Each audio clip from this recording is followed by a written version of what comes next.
ჩვენი ვიდეო ლექციის მეოთხე ვიდეო ლექციის ბოლო ნაწილი დაეთმობა ძალის პოლიტიკის ასევე ერთ-ერთი ალტერნატივის კერძოდ სოციალური კონსტრუქტივიზმის გარშემო საუბარს.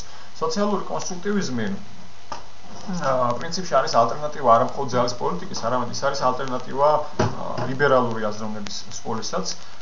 თუმცა ამ ეტაპზე ეს ჩვენი მიზანი არის როგორღაც შეუპირისპიროთ ის უფრო რეალიზმს, ვიდრე ლიბერალიზმს. ზოგადად მიჩნეულია რომ საერთაშორისო ურთიერთობებში სოციალური კონსტრუქტივიზმის ძირითადი არგუმენტების თუ იდეების გასაგება და აღსაქმელად საუკეთესო გზა არის დაუპირისპირო ის იმ ძირითად არგუმენტებს, რაც აქვს რეალიზმს, როგორც აზროვნების სკოლას.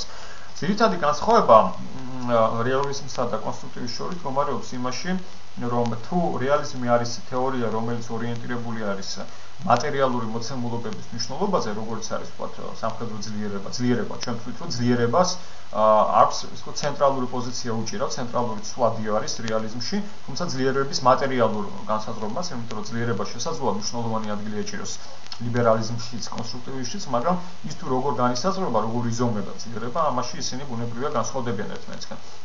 ანუ რეალიზმი ეს არის თეორია მატერიალური ცვლადების, მატერიალისტური მოცემულობების მნიშვნელობის შესახებ, კერძოდ განსხვავებით კონსტრუქტივიზმისგან, რომელიც ამტკიცებს, რომ რეალურად საერთაშორისო პოლიტიკა, საერთაშორისო ურთიერთობები ეს არის სოციალურად კონსტრუირებული მოცემულობა, ანუ სოციალური კონსტრუქტივიზმი არის აზროვნების სკოლა, თუ ერთგვარი მეთოდი საერთაშორისო ურთიერთობების ახსნის, ანალიზის თუ გაგების, რომელიც აქცენტს აკეთებს არამატერიალისტური მოცემულობების მნიშვნელობაზე, როგორიც არის თქვათ ნორმები, იდენტობები, იდეები, აღქმები, ისტორიული მეხსიერება და ასე შემდეგ. თუ რეალიზმის და თქვათ მისი თანამედროვე ვერსიის, კერძოდ სტრუქტურული რეალიზმის, ნეორეალიზმის საფუძველი არის ეკონომიკა, როგორც მეცნიერება და სწორედ ეკონომიკიდან არის ამოღებული ძირითადი არგუმენტები, რაც შემდეგ ლოცმა საერთაშორისო პოლიტიკის თეორიაში განავითარა.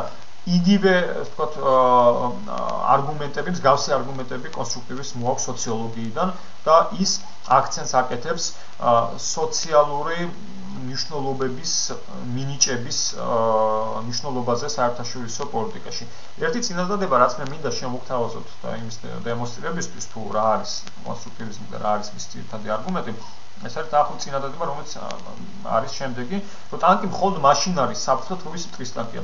რომ გავშიფროთ ეს წინადადება, გავაანალიზოთ, ვთქვათ, რეალისტური ლოგიკით თუ გავაანალიზებთ და წარმოვიდგინოთ სამყარო, სადაც საერთაშორისო სისტემა, რომელიც დაკომპლექტებული არის სამი სახელმწიფოს მიერ, აქედან და A სახელმწიფოს უწევს პირობითად ვთქვათ, ეს არის A, B და C სახელმწიფოები, A სახელმწიფოს უწევს საფრთხის შეფასება, იმ საფრთხის შეფასება, რა საფრთხესაც შესაძლოა მას სისტემის სხვა აქტორები, ანუ B და C სახელმწიფოები უქმნიან.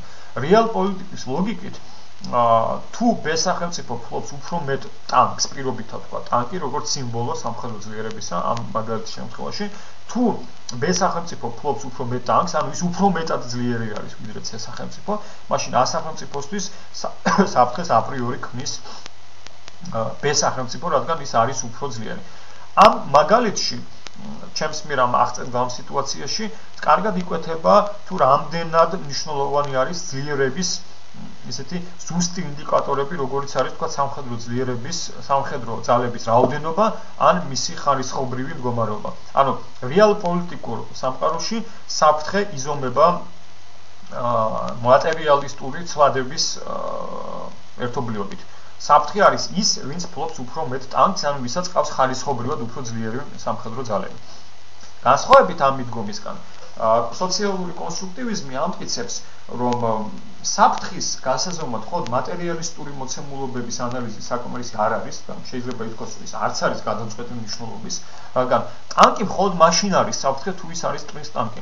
ანუ მტრის კატეგორიის თუ კონცეფციის შემოტანით კონსტრუქტივიზმმა ვთქვათ, გახსნა სივრცე, ის დახურული სივრცე, რეალიზმის ის დახურული სივრცე, რომელიც აბსოლუტურად ცარიელი იყო სოციალური იდენტობების თვალსაზრისით. ანუ რეალიზმი, რომელიც უარყოფს სოციალური იდენტობების, სოციალური მნიშვნელობების, თქვათ, გავლენა საერთაშორისო პოლიტიკაში და რომელიც არის ორიენტირებული მხოლოდ მატერიალისტური მოცემულობების მნიშვნელობაზე, ამ დამოკიდებულებას, ამ ვიწრო თუ ლიმიტირებულ დამოკიდებულებას სოციალური კონსტრუქტივიზმი დაუპირისპირდა იმით, რომ მან აქცენტი გააკეთა მატერიალისტური მოცემულობების სოციალურად აღქმის მნიშვნელობაზე და აღნიშნა, რომ ტანკი მხოლოდ მაშინ არის ტანკი, თუ ის არის მტრის ტანკი. ანუ თუ დაუბრუნდებით ამ ჩვენს მაგალითს A, B და C სახელმწიფოების შესახებ და შევეცდებით ამ სიტუაციის უკვე სოციალისტური, უკვე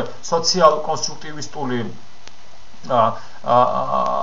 მოდელის ფარგლებში გაანალიზებას, მაშინ სურათ იქნება განსხვავებული და B სახელმწიფო მხოლოდ მაშინ იქნება A სახელმწიფოსთვის საფრთხე, მიუხედავად იმისა, მას ყავს თუ არა უფრო მეტი ტანკი ვიდრე C სახელმწიფოს, მხოლოდ მაშინ იქნება A სახელმწიფოსთვის საფრთხე, თუ ის ასევე, თუ მისი იდენტობა, სოციალური იდენტობა არის არა მეგობარი, არამედ მტერი.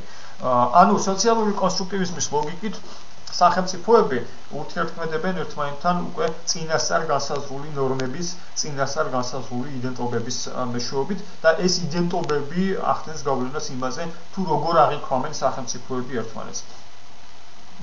და თუ რეალიზმისთვის ამ აღქმის საფრთხეების შეფასებისთვის საკმარისია მხოლოდ სხვა სახელმწიფოს სამხედრო ძლიერების დათვლა და ამის საფუძველზე ანალიზის გაკეთება და საფრთხეების შეფასება, მაშინ სოციალური კონსტრუქტივისტებისთვის ბევრად უფრო მნიშვნელოვანი არის ის თუ როგორ აღიქვამენ მატერიალურ მოცემულობებს ცალკეული სახელმწიფოები. და ჩემს ამ მოკლე მიმოხილვა სოციალური კონსტრუქტივიზმის მოკლე მიმოხილვას დავასრულებ ცნობილი კონსტრუქტივისტის, კერძოდ ალექსანდრე ვენტის სტატიის სათაურის მიმოხილვით. სტატია გამოქვეყნა 1992 წელს ჟურნალში საერთაშორისო ორგანიზაცია და სტატიას ქვია ანარქია ისეთია, როგორადაც მას სახელმწიფოები აღიქვამენ. ეს სტატია საფუძვლად დაედო შემდგომ უკვე 8 წლის შემდეგ ვენტის წიგნს საერთაშორისო პოლიტიკის სოციალური თეორია. თუ დავაკვირდებით ამ სტატიის სათაურს, სათაურში არის ორი მნიშვნელოვანი გაშვება გაკეთებული. პირველი, კონსტრუქტივისტები, ყოველ შემთხვევაში ვენტის მსგავსი ზომიერი კონსტრუქტივისტები არ უარყოფენ ანარქიის არსებობას საერთაშორისო ურთიერთობებში. ანუ ანარქია ჩვენ თქვით, რომ ეს არის საერთაშორისო სისტემაში ცენტრალური ხელისუფლების არარსებობა, რაც განასხვავებს საერთაშორისო პოლიტიკას შიდა პოლიტიკის რეალობისგან, რომელიც არის უფრო იერარქიული ვიდრე ანარქიული.